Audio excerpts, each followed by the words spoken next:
शाहजहां को बादशाहत मिले 4 साल बीत गए थे। राजपाट में हमेशा व्यस्त रहने वाले शाहजहां अब मुमताज के साथ दिन रात बिताने लगे थे। वजह थी उनकी लगातार बिगड़ रही तबीयत। अपने आखिरी पलों में मुमताज ने बादशाह से एक वादा लिया। 391 साल बाद मुमताज का ये वादा आज देश के अखबारों की हेडलाइन बन गया है। इस वादे के गवाह ताजमहल के 22 कमरों को फिर से खुलवाने की अर्जी को इलाहाबाद हाई कोर्ट ने खारिज कर दिया था, लेकिन हम आपको इसकी पूरी कहानी बता रहे हैं। ये कहानी शुरू होती है 391 साल पहले यानी 1631 से। मुमताज बहुत कमज़ोर हो गई थी। 14वें बच्चे को जन्म देने से पहले मुमताज ने बादशाह से एक नहीं बल्कि 2 वादे लिए। पहला कि वो अब और संतान पैदा नहीं करेंगे, और दूसरा मुमताज ने कहा, मैंने सपने में एक बेहद खूबसूरत महल और बाग देखा है, जैसा इस दुनिया में कहीं नहीं है। मेरी आपसे गुजारिश है कि आप मेरी याद में वैसा ही एक महल बनवाएं। बच्चे को जन्म देते समय मुमताज की मौत हो गई। ताजमहल का इतिहास। जनवरी 1632 ताजमहल बनाने का काम शुरू हुआ।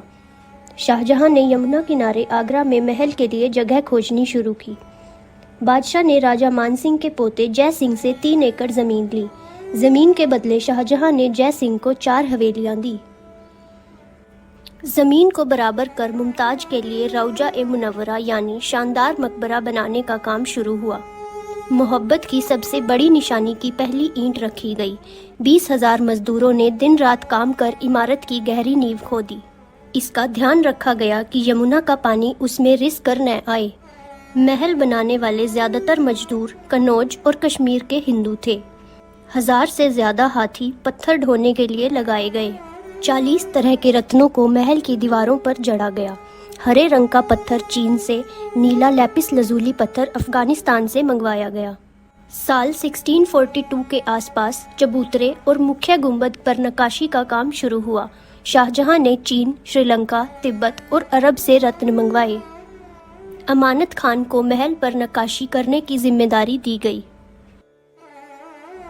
1645 में खूब गर्मी पड़ी। बादशाह ने मजदूरों की एनर्जी बूस्ट के लिए उन्हें पेठा खिलाया। तभी से आगरा का पेठा फेमस हो गया। 1648 तक मकबरे, मुख्य गुंबद और बगीचे का काम पूरा हो गया। फिर 1653 में 73 मीटर ऊंचा महल बनकर तैयार हो गया।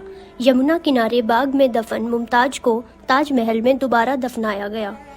शाहजहां ने पहली बार महल को देखा तो बोले, ये ताजमहल सिर्फ प्यार की कहानी बयां नहीं करेगा, बल्कि उन सभी लोगों को दोष मुक्त करेगा जो इंसान का जन्म लेकर हिंदुस्तान की इस पाक ज़मीन पर अपने कदम रखेंगे, और इसकी गवाही चांद सितारे देंगे। 18 लाख स्क्वायर फीट में फैला ताज 10 हिस्सों में बांटा गया। 1658 में शाहजहां को उनके बेटे औरंगजेब ने आगरा के किले में बंदी बना लिया।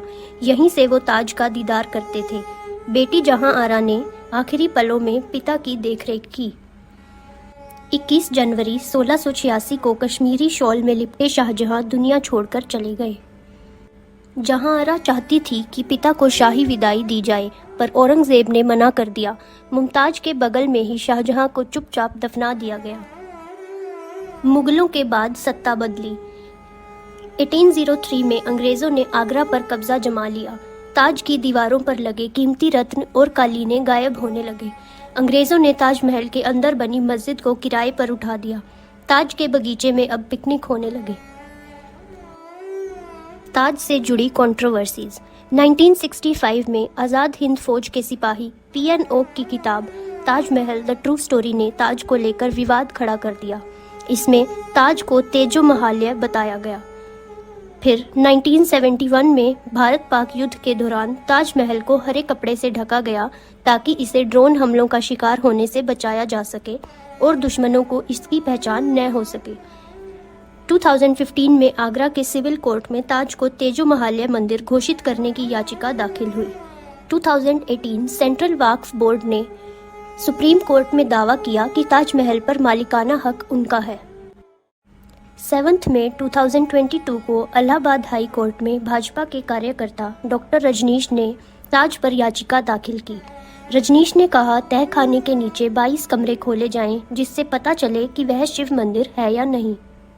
ताजमहल के पक्ष में फैसला सुनाया गया।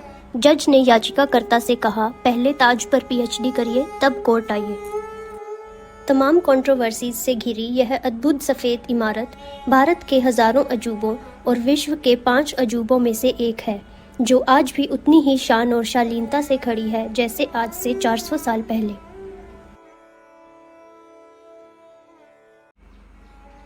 Subscribe to our channel to watch more.